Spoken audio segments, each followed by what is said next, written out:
kooxda fanka ee xidigaha geeska ee fadhigoodu yahay magaalada Hargeysa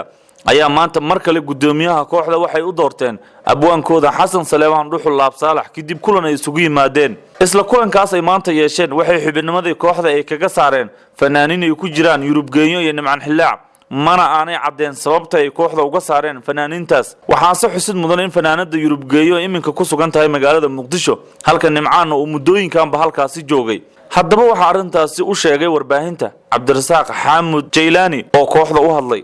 iyadoo aan gaarin muddadii xildhibaankiisa xubintii kale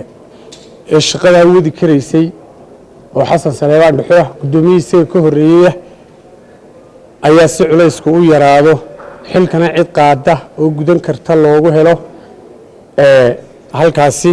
labadan nin xilka u kala wareejinay inta kale ma xil gudasho laa ee wadayaashii kooxda waxa jira xubno iyaguna waayay xubinnimadii kooxda iyadoo sabab aan ta kooxda ahayn oo jirto oo loo aaneynaya aan jirin laakiin isbedelada kooxda ku dhacay ka soo horjeedkeeda iyo afkaarta lagu kala duwan yahay waxa xubinnimadii ku waayay gabadh Hodan Cabdiraxmaan Leedah fanaanadii Yurub iyo Nimcan Cabdiraxmaan Xasan iyo nin Yuusuf Leedah Yuusufanad waxa kale uu sheegay in kooxda lagu soo diray fanaaniin kale lix xubnood nin Leedah Axmed Aarshe oo fanaana inan barwaaqo Leedaahdo fanaanada barwaaqo qaanjo inan asma Leedaahdo inan ugbaad Leedahay fanaanada iyo nin Maxamed Yaran Leedah kooxduna marshaalka u taqaano